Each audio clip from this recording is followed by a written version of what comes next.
रात का वक्त था। बुखार ने मुझे बिल्कुल तोड़ दिया था। बदन तप रहा था और आंखों के सामने सब धुंधला सा लग रहा था।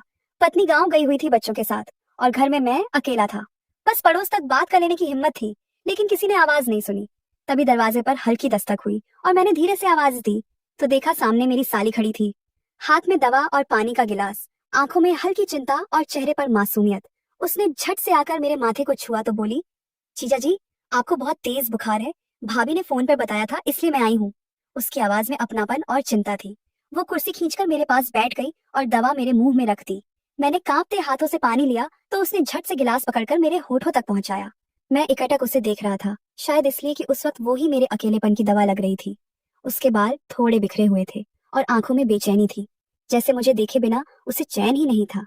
मैंने धीरे से कहा, तुम्हें आना नहीं चाहिए था, लोग क्या कहेंगे। वो मुस्कुरा दी और बोली, लोग तो कुछ ना कुछ कहते ही हैं जीजा जी, अभी आपकी सेहत ज्यादा जरूरी है। उसका हाथ मेरे हाथ पर था और उस गर्माहट ने मुझे अजीब सा सुकून दिया, जैसे दर्द और बुखार दोनों पल भर को भूल गया हो। फिर उसने मेरे तकिए को ठीक किया, कंबल को खींचकर मुझे अच्छे से ढक दिया और खुद मेरे पास बैठ गई। उस नजदीकी ने मेरे दिल में एक अजीब सी हलचल पैदा कर दी। वो मेरे इतने पास कभी नहीं बैठी थी। उसकी सांसें मेरे गाल को छू रही थी और उसका चेहरा मेरी आंखों के बहुत करीब था। मैं उसे देखता रहा और वो झेप कर नजरें झुका लेती, लेकिन फिर पल भर बाद वही नजरें मेरी तरफ उठ जाती और उस पल कमरे का सन्नाटा और गहरा हो जाता। ऐसा लगा जैसे वक्त थम गया हो। मैंने हिम्मत करके कहा, अगर तुम ना आती तो मैं पता नहीं कैसे ये रात काट पाता। तो वो बोली, आप अकेले नहीं हैं जीजा जी, जब तक भाभी नहीं आती मैं आपका ख्याल रखूंगी। उसकी ये बात सुनकर मेरे दिल की धड़कन तेज हो गई। एक अजीब सी घबराहट और खिंचाव के बीच मैं फंस गया, क्योंकि रिश्ते की मर्यादा मुझे रोक रही थी, लेकिन हालात और उसका स्नेह मुझे अपनी तरफ खींच रहा था। बिस्तर पर लेटे हुए मैंने पहली बार महसूस किया कि अकेलेपन में किसी का साथ कितना गहरा असर डालता है। और उसके आने से जैसे मेरे कमरे की वीरानी मिट गई थी। वो मुझे बार बार पानी पिलाती, ठंडे पानी की पट्टी मेरे माथे पर रखती और जब मैं कांपने लगता तो मेरे हाथ अपने हाथों में लेकर दबाती। उस लम्हे में मुझे लगा जैसे ये रिश्ता सिर्फ नाम का नहीं, बल्कि दिलों का जुड़ाव है। और मैं समझ नहीं पा रहा था कि ये सब उसका फर्ज है या उसके दिल के अंदर कोई ऐसी बात है जो अब तक छिपी हुई थी। उसके मासूम चेहरे को देखकर मुझे उस रात पहली बार एहसास हुआ कि कभी कभी इश्क वहीं से जन्म लेता है जहां हम लीस्ट एक्सपेक्ट करते हैं। लेकिन वहीं से कहानी में सबसे बड़ी परीक्षा भी शुरू होती है। रात और गहरी हो चुकी थी। कमरे की खिड़की से आती हल्की हवा कंबल के अंदर भी ठंडक पहुंचा रही थी, लेकिन उससे ज्यादा ठंडक मेरे दिल में थी, क्योंकि मेरी हालत कमजोर थी और मेरे पास बैठी साली की मौजूदगी मुझे लगातार विचलित कर रही थी। वो बार बार घड़ी देखती और फिर मेरी ओर झुककर पूछती, जीजा जी नींद आ रही है क्या। मैं सिर हिलाकर मना कर देता तो वो और करीब आकर मेरे माथे को छू लेती। उसके हाथ इतने नर्म और ठंडे थे कि मेरे अंदर तक उतर जाते। कभी वो मेरी हथेली दबाती तो कभी मेरे बालों को सहलाने लगती। और मैं हैरान था कि ये वही साली है जो हमेशा मजाक करती थी, खिलखिलाती थी, लेकिन आज उसका रूप बिल्कुल अलग था। उसकी आंखों में अपनापन और करुणा थी, जैसे मैं उसका अपना सबसे करीब का इंसान हूँ।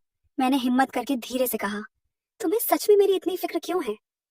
वो चौंकी और हल्की हंसी दबाते हुए बोली, क्या हर चीज का कारण होता है जीजा जी। कभी कभी सिर्फ दिल चाहता है कि किसी का ख्याल रखा जाए, और आप तो वैसे भी हमारे अपने हो। अगर मैं ना आती तो कौन आता। उसकी ये बात सुनकर मैं चुप हो गया, लेकिन दिल में सवाल और भी गहराने लगे। वो कुर्सी छोड़कर अब बिस्तर के किनारे बैठ चुकी थी। उसकी साड़ी का पल्लू मेरी बाजू से छू गया और उस छुअन से जैसे मेरे पूरे शरीर में एक बिजली सी दौड़ गई। मैं आंखें बंद करके लेटा रहा, लेकिन नींद दूर दूर तक नहीं थी। हर पल मुझे उसकी मौजूदगी का एहसास और गहरा करता जा रहा था। उसने धीरे से मेरे गाल पर हाथ रखा और बोली, अब बुखार कम लग रहा है ना। मैंने उसकी आंखों में झांका और उस पल लगा जैसे मैं जवाब नहीं बल्कि उसकी आंखों में छुपा राज पढ़ना चाहता हूँ। वो पल भी अजीब था, जहाँ रिश्ते की लकीर हमें रोक रही थी और दिल का रिश्ता हमें जोड़ रहा था। मैंने कांपती आवाज में कहा, अगर लोग देख लें तो वो मुस्कुरा दी और बोली, ये कमरे की चार दीवारी के अंदर जो है वो सिर्फ हमारा है, बाहर की दुनिया का इससे कोई लेना देना नहीं। उसकी ये बात मेरे सीने में उतर गई और मैं महसूस करने लगा कि अकेलेपन, बीमारी और उसकी देखभाल ने हमारे बीच एक अजीब सी डोर बांध दी है। वो डोर इतनी मजबूत थी कि मैं चाहकर भी इससे बच नहीं पा रहा था। रात बीत रही थी, पंखे की आवाज और उसकी सांसों की गर्मी के बीच मैं अपने भीतर कई जंग लड़ रहा था। वो धीरे धीरे मेरे पास और खिसक आई, मेरे तकिए को ठीक किया और खुद भी टेक लगाकर बैठ गई, जैसे रात भर मेरा पहरा देने का वादा हो। मैंने हल्की हिम्मत करके उसका हाथ थामा तो उसने झटके से हटाया नहीं, बल्कि हल्की पकड़ और कस थी। उस पकड़ में ना जाने कितनी अनकही बातें थीं।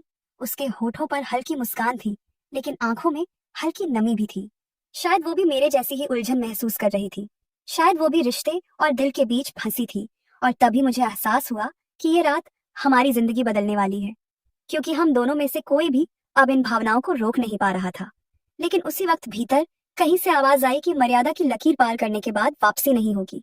और शायद यही हमारी सबसे बड़ी परीक्षा थी, कि हम इस रात को कैसे निभाते हैं और सुबह किस चेहरे के साथ एक दूसरे को देखते हैं। रात अब और सन्नाटे में डूब चुकी थी। बाहर कहीं दूर से कुत्तों के भौंकने की आवाज आती थी और बीच बीच में हवा खिड़की के पर्दे को हिला देती थी। मगर मेरे कमरे के भीतर का माहौल बिल्कुल अलग था।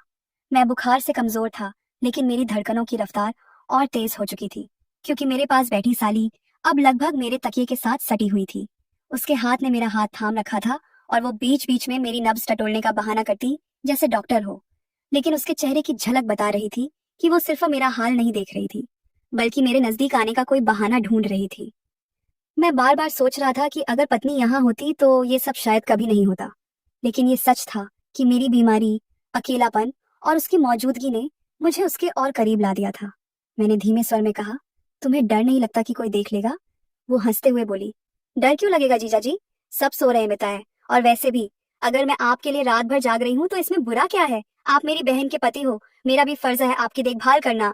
उसकी ये मासूमियत भरी बात सुनकर मैं थोड़ी देर चुप रहा, लेकिन उसके चेहरे की मासूमियत के पीछे एक हल्की सी शरारत भी साफ झलक रही थी। वो धीरे धीरे मेरी ओर झुकी और मेरे माथे को फिर छूकर बोली, अब बुखार उतरा है, आप आराम से सो जाइए। लेकिन मैं कैसे सो जाता जब मेरे दिल में तूफान मचा हुआ था। मैंने अचानक उसका हाथ पकड़कर कहा, अगर मैं कहूँ कि मुझे नींद तभी आएगी जब तुम मेरे पास बैठी रहोगी तो? उसने मेरी आंखों में गहराई से देखा और बिना कुछ कहे सिर हिला दिया। फिर धीरे से बिस्तर पर बैठ गई और अपनी साड़ी का पल्लू समेटते हुए बोली, ठीक है, मैं यहीं रहूंगी जब तक आपको नींद ना आ जाए। उसकी ये बात सुनकर मैं और भी बेचैन हो गया। उसकी सांसों की खुशबू मेरे चेहरे तक आ रही थी और उसके बदन की गर्माहट मुझे महसूस हो रही थी। मैंने धीरे धीरे आंखें बंद कर ली, लेकिन नींद की बजाय अब एक अजीब सी ख्वाहिश मेरे अंदर जन्म लेने लगी थी। मैंने अपने होंठ खोले और कुछ कहना चाहा, लेकिन शब्द गले में अटक गए। तभी उसने मेरा सिर अपनी गोद में रख लिया और मेरे बालों को सहलाने लगी। उस स्पर्श में इतनी नरमी थी कि मैं सब भूल गया। वो लम्हा मेरे लिए किसी जादू से कम नहीं था। मेरी धड़कनें अब इतनी तेज थीं कि शायद वो भी सुन पा रही थी। उसकी उंगलियां मेरे माथे और बालों में घूमती रहीं और मैं उस पल को रोक देना चाहता था, लेकिन साथ ही भीतर डर भी था कि कहीं ये सब हद से आगे न निकल जाए। मैंने धीरे से कहा, तुम्हें पता है, तुम बहुत अलग हो, तुम्हारी ये देखभाल मेरे दिल को छू रही है। उसने हल्की मुस्कान के साथ कहा, कभी कभी इंसान की सच्ची पहचान मुश्किल घड़ी में ही सामने आती है जीजा जी, और शायद आज आपकी हालत ने मुझे भी बदल दिया है। मैं खुद को रोक नहीं पा रही। उसकी आंखें अब और भी गहरी लग रही थीं। उनमें नमी और चाहत दोनों थी। और उस चाहत को देख मैं समझ गया कि ये रात हमें हमें एक ऐसे मोड़ पर ले जाने वाली है जहां से वापसी मुश्किल होगी। लेकिन शायद यही हकीकत थी कि हम दोनों के दिल अब एक दूसरे के पास आने लगे थे। वो पल मेरे लिए किसी ख्वाब से कम नहीं था, और मैं सोच रहा था कि सुबह जब सूरज निकलेगा तो ये ख्वाब किस सच में बदल जाएगा। रात अब इतनी गहरी हो चुकी थी कि खिड़की से आती हवा भी जैसे हमें और पास ला रही थी। मैं उसकी गोद में सिर रखे पड़ा था और उसकी उंगलियां मेरे बालों में घूम रही थीं। मेरी धड़कनें तेज थीं और उसकी सांसें भी भारी भारी हो रही थीं। उसने धीमे से कहा, जीजा जी, अगर आज ये सब मेरी बहन जान गई तो क्या होगा? उसके इस सवाल ने मुझे अंदर तक हिला दिया। मैंने आंखें खोलकर उसकी ओर देखा और कहा, मुझे भी यही डर है, लेकिन तुम्हारी ये देखभाल, तुम्हारा मेरे पास होना, सब मुझे भूलने पर मजबूर कर रहा है कि हमारे बीच की दूरी कैसी होनी चाहिए। वो मुस्कुराई और धीरे से बोली, कभी कभी दूरी मिटाने के लिए किस्मत बहाना ढूंढ लेती है, शायद आपकी बीमारी ही वो बहाना है। उसकी बातों में जो भावनाएं थीं, उसने मुझे मजबूर कर दिया कि मैं उसके और करीब हो जाऊं। मैं उठकर बैठ गया और उसका हाथ थाम लिया। उसने नजरें झुका ली, लेकिन हाथ नहीं छोड़ा। मैंने उसके चेहरे को देखा। वहां एक अजीब सी चमक थी, जैसे वो चाहकर भी खुद को रोक नहीं पा रही थी। उसकी आंखों में हल्की सी नमी और चाहत दोनों थी। मैंने धीरे से कहा, तुम्हें पता है ये पल हमें कहाँ ले जा सकता है? वो कांपते स्वर में बोली, हाँ पता है, लेकिन फिर भी मैं आज आपको अकेला नहीं छोड़ सकती। और इतना कहकर उसने अपना सिर मेरे कंधे पर रख दिया। अब हमारे बीच की सारी औपचारिकताएं टूट चुकी थीं। सिर्फ दिल की आवाजें थीं जो हमें एक दूसरे के और करीब ला रही थीं। कमरे की खामोशी में बस हमारी सांसों की आवाज थी। बाहर की दुनिया जैसे थम गई थी।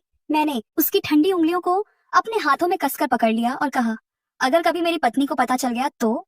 उसने बिना सोचे कहा, तो मैं कह दूंगी कि ये सब मेरी गलती थी, आप तो बीमार थे, मैंने ही आपको रोकने नहीं दिया। उसकी ये बातें सुनकर मैं हक्का बक्का रह गया। एक तरफ उसका ये बलिदान सा भाव मुझे और खींच रहा था, दूसरी तरफ मेरी अंतरात्मा बार बार कह रही थी कि ये गलत है। लेकिन दिल और दिमाग की लड़ाई में उस रात दिल जीत रहा था। मैंने उसके चेहरे को अपनी हथेलियों में थामा और उसके माथे को छू लिया। वो कांप उठी, लेकिन पीछे नहीं हटी। उसकी सांसें और तेज हो गईं। उसने आंखें बंद कर लीं, जैसे सब कुछ मेरे हवाले कर रही हो। उस पर मुझे एहसास हुआ कि इंसान जब अकेलापन और चाहत के बीच फंसता है तो वो सब भूल जाता है। हम दोनों अब एक ऐसे मोड़ पर पहुंच चुके थे जहां से वापसी मुश्किल थी। लेकिन उसी पल मेरे अंदर एक सवाल उठा, क्या यही सही है? क्या मैं अपनी पत्नी के विश्वास के साथ धोखा कर सकता हूँ? और क्या मेरी साली को सच में यही चाहिए? मैंने गहरी सांस ली और उससे थोड़ा हटकर कहा, नहीं, हमें रुक जाना चाहिए। ये रास्ता हमें कहीं और ले जाएगा जहां सिर्फ पछतावा मिलेगा। वो चौंक कर मुझे देखने लगी। उसकी आंखों में आंसू छलक आए। उसने कहा, तो आप कह रहे हो कि मैं गलत हूँ, मेरी ये चाहत गलत है? मैंने उसका हाथ थामते हुए कहा, नहीं, तुम्हारी चाहत गलत नहीं है, लेकिन इस चाहत को पूरा करना गलत होगा, क्योंकि इससे हम दोनों की जिंदगी तबाह हो जाएगी, और सबसे बड़ी बात, तुम्हारी बहन की जिंदगी बर्बाद हो जाएगी। मेरी ये बातें सुनकर वो चुप हो गई। थोड़ी देर बाद उसके आंसू मेरे हाथ पर गिरने लगे। वो बोली, आप सच कह रहे हो जीजा जी, मुझे आज समझ आ गया कि चाहत और जिम्मेदारी में कितना फर्क है। मैंने आपको खोने के डर में खुद को खो दिया, लेकिन शुक्र है कि आपने मुझे बचा लिया। उसकी ये बात सुनकर मेरे दिल से बोझ उतर गया। मैंने उसे गले से लगा लिया और कहा, तुम हमेशा मेरी छोटी बहन जैसी रहोगी। मैं तुम्हें कभी अकेला महसूस नहीं होने दूंगा, लेकिन हमारी मर्यादा ही हमें जीने का सहारा है। वो सिसकते हुए बोली, आपने सही कहा, अगर आज हम बहक जाते तो ये रात हमें जिंदगी भर रुलाती। मैंने उसके आंसू पोंछे और कहा, अब चलो, तुम भी थोड़ा आराम कर लो, सुबह सब कुछ सामान्य लगेगा। उसने सिर हिलाया और धीरे धीरे मेरे पास से हटकर दूसरी तरफ लेट गई, लेकिन उसका हाथ अब भी मेरे हाथ में था, और उसी स्पर्श में हमने समझौता कर लिया। प्यार और चाहत अपनी जगह है, लेकिन रिश्तों की मर्यादा उनसे कहीं बड़ी होती है। सुबह की हल्की धूप खिड़की से भीतर आ रही थी। पक्षियों की चहचहाहट माहौल को और शांत बना रही थी। मेरी आंख खुली तो मैंने देखा कि मैं अभी भी बिस्तर पर लेटा था और मेरी साली मेरे पास ही कुर्सी पर बैठी थी। शायद रात भर जागती रही। उसकी आंखों के नीचे हल्के हल्के काले घेरे थे, लेकिन चेहरा शांत था, जैसे उसके मन से कोई भारी बोझ उतर गया हो। मैंने उठने की कोशिश की तो उसने तुरंत कहा, जीजा जी, अभी मत उठो, आप पूरी तरह ठीक नहीं हुए। उसकी आवाज में अब वो कांपना नहीं था, बल्कि एक नई दृढ़ता थी। मैंने मुस्कुराते हुए कहा, मैं अब ठीक हूँ, शायद कल रात की वजह से। उसने हल्की सी मुस्कान दी, लेकिन आंखें झुका ली, जैसे उस रात का जिक्र भी उसे भारी लग रहा हो। तभी मेरी पत्नी कमरे में आई। उसके हाथ में चाय थी और चेहरे पर वही मासूम मुस्कान। उसने कहा, वाह, आज तो लग रहा है मेरे पति बिल्कुल ठीक हो गए। देखो चेहरे पर कैसी रौनक है। मैंने उसे देखकर सिर हिलाया और चुप रहा। मेरी साली ने तुरंत बात संभाली, हाँ दीदी, मैंने रात भर इनका ध्यान रखा, अब बहुत अच्छा महसूस कर रहे हैं। मेरी पत्नी ने साली की ओर देखा और प्यार से कहा, तूने सच में मेरा बहुत बड़ा काम किया, वरना मैं अकेली इतनी सेवा नहीं कर पाती। उस पल मुझे एहसास हुआ कि अगर कल रात हम मर्यादा से भटक जाते तो आज ये सुकून कभी महसूस नहीं कर पाता। मेरी पत्नी के चेहरे पर जो विश्वास था, वो विश्वास ही मेरी असली पूंजी था, और मेरी साली ने भी उस विश्वास को बचाने में मेरा साथ दिया था। भले ही उसके दिल में चाहत थी, लेकिन उसने अपनी चाहत को रिश्ते के आगे झुका दिया। नाश्ते की मेज पर सब साथ बैठे। माहौल बिल्कुल सामान्य था। कोई भी नहीं जानता था कि पिछली रात हमारे लिए कितनी बड़ी परीक्षा बनकर आई थी। मैंने साली की ओर देखा तो उसने धीरे से आंखों से इशारा किया, जैसे कह रही हो, चिंता मत करो, ये राजा हमेशा राजा ही रहेगा। और मैंने भी मन ही मन सोचा कि आज मैंने चाहत और जिम्मेदारी के बीच का फर्क समझा है। इंसान के सामने कभी कभी ऐसे मौके आते हैं जहां वो पल भर की कमजोरी में अपनी पूरी जिंदगी बिगाड़ सकता है, लेकिन अगर उस वक्त हिम्मत दिखा दे तो वही हिम्मत उसकी सबसे बड़ी जीत बन जाती है। उस रात ने मुझे सिखा दिया कि रिश्ते सिर्फ खून या समाज से नहीं, बल्कि विश्वास और मर्यादा से बनते हैं, और अगर मर्यादा टूट जाए तो रिश्ता जिंदा रहते हुए भी मर जाता है। मेरी साली का मेरे प्रति भाव कभी गलत नहीं था, वो सिर्फ चाहत थी, लेकिन उसने खुद अपने मन को काबू में करके उस चाहत को रोक दिया, और यही उसकी सबसे बड़ी जीत थी। उस दिन के बाद से हमारे बीच कभी कोई ऐसी बात नहीं हुई, बल्कि हमारा रिश्ता और भी मजबूत हो गया। वो मुझे हमेशा बड़े भाई जैसा मानती रही, और मैंने उसे अपनी छोटी बहन की तरह संभाला। समय बीतता गया, लेकिन उस रात की याद हमेशा मेरे दिल में एक सबक की तरह रह गई कि इंसान का असली इम्तिहान उसकी कमजोरी में नहीं, बल्कि उस कमजोरी से बाहर निकलने की हिम्मत में होता है। और जब कभी मैं अपनी पत्नी को देखता, उसके चेहरे पर विश्वास देखता, तो मुझे लगता कि अगर उस रात मैं बहक जाता तो ये मुस्कान कभी नहीं देख पाता। इसलिए कह सकता हूँ, प्यार और चाहत कभी गलत नहीं होते, लेकिन उन्हें मर्यादा और रिश्तों की सीमाओं में रखना ही जिंदगी की सबसे बड़ी समझदारी है।